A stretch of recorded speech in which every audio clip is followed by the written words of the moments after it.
Hey, fourth graders.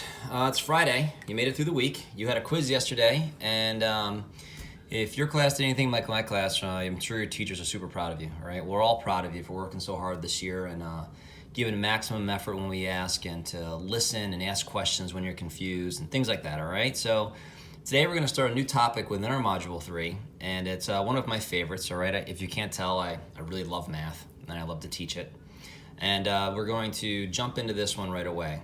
There's no exit ticket today. I don't really like giving exit tickets as we change topic objectives. So I'm just going to start off with the I can statement. I've got a few videos to watch after this, and hopefully we can get a good jump start into this topic. So here's our I can statement. I can find factor pairs for numbers to 100 and use understanding of factors to define prime and composite.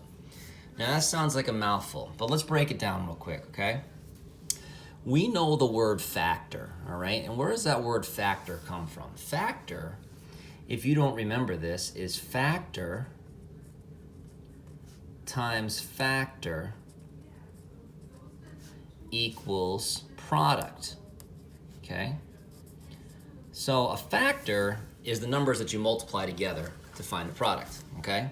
So finding factor pairs is kind of like multiplication in reverse, which you'll see from one of the math antic videos we're going to see next, all right? So if I'm looking for factor pairs, for example, if I say I want to find the factor pair for the number 6, all right? And I have to work this backwards. Which numbers could I multiply? What factors can I find? What pair of factors can I find to find the number 6 when I multiply them together? And you might say, well, it's 2 times 3. And I'd say, you're right. And then another kid might say, well, it's 1 times 6. And I would say, you're right, okay? Because sometimes numbers have more than one factor pair, all right? So we're gonna try to do that through numbers 100. So it'd be 0 through 100, okay? So that's what factor pairs are. So we know what factors are, and we're just basically giving you the product, and you have to find out what the factors are that you can multiply by to get those, all right? All right, the next thing is finding understanding of factors, all right, these factors, to define prime and composite numbers. All right, now, I know in my class a few kids have been asking me about prime numbers, and the other word, a non-prime number, is called a composite number, okay?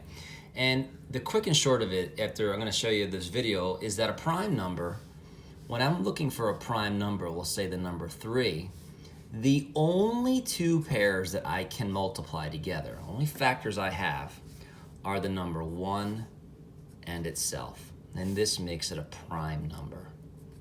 Okay, why is it called prime? Not sure, needed to research that one. Now composite numbers are other numbers, like the number 6. See, the number 6, I could do 1 and 6, that's one of them. But I could also do 2 times 3 as well, right? So that makes it a composite number, composite. All right, you might hear some people say composite, all right, instead of composite or composite. So there's different ways to pronounce composite, like basil and basil, or tomato and tomato, all right? You just have to know that there's different ways to pronounce that word. So I could do, that looks like a 1/2 and 6/3, but I can do 1 times 6 to give me 6, or I could do 2 times 3 to give me 6, which makes that a composite number. Pay close attention to the next videos to kind of teach you all about this, all right? And then we'll jump into our problem set and go from there, okay? So hang tight, we'll be right back with 2 videos and then our problem set, all right? Hang tight.